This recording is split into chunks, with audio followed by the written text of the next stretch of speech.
One of the things that will be very helpful in terms of analyzing Android applications for vulnerabilities is the ability to decompile the application back into its source code.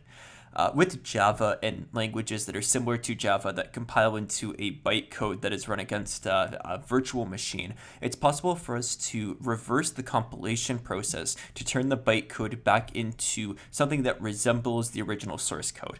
Now, the matching won't always be perfect. You will lose some information typically from it. However, most of the important pieces are going to still be there.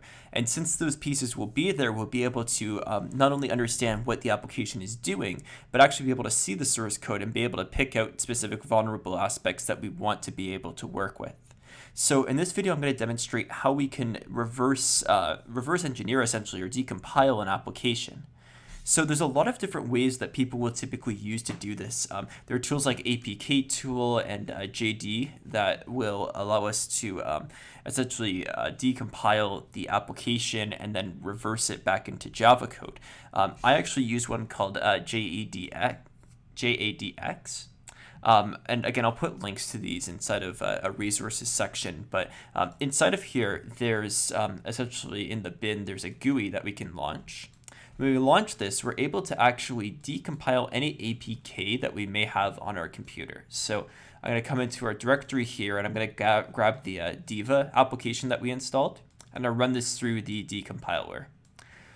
And what you'll see here is that we'll get a set of source code and the set of resources that are used inside of this application.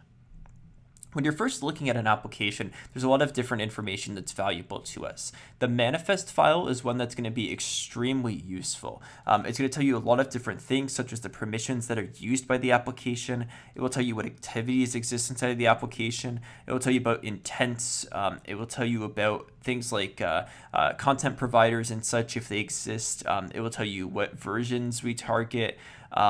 It will give you a whole plethora of high-level information that will allow you to better understand the attack surface that you're working with. So this is one file that would be very useful for us to be able to look at. Resources are going to be a lot of like the graphical interfaces and such that you're going to be working with. A lot of this really isn't particularly useful. I don't think most of the time this is just sort of like sort of trivial information that comes from this process. The meta inf will tell you different informations. There's some certificate details that are sometimes potentially helpful, as well as the manifest file, which could tell you a little bit of valuable information. Potentially, it gives you a bit of a layout of all the things that exist inside of like the res folder, and it'll allow you to get a bit of an understanding behind like the contents of the manifest, for instance. And then we also have this lib folder, and this lib folder has any sort of shared object libraries that are used inside of the application. These are typically written in C or C++ and compiled. These can't be decompiled. What we can do with these is we can analyze like strings that may exist inside of them. We might be able to break it down into something that might be able to tell us some information about the shared library or shared object, but a lot of the time, these are things that we won't be able to necessarily dig into too deeply. But you'll see in a few examples, we actually can go through these and gain some form of relevant information. And then finally, we have our actual source code files, which are the actual source of the application itself. If you take a look at these, you'll be able to see like each of the different pieces that goes into building the actual application itself. So you can pull up any of the code that actually exists, and you'll be able to see exactly what code is being used.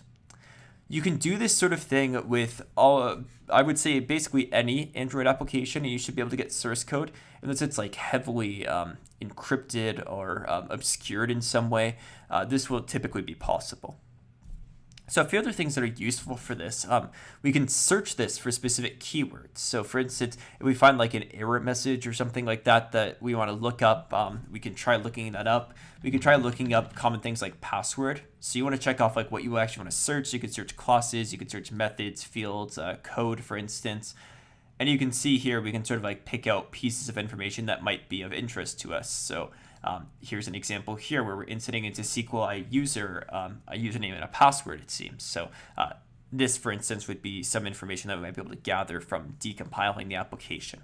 So this gives you a bit of an idea of how we can actually decompile Android applications. And from here, we sort of have all the tools that we're going to need to have to be able to analyze different applications to be able to look at common Android vulnerabilities. So that's what we will take a look at next.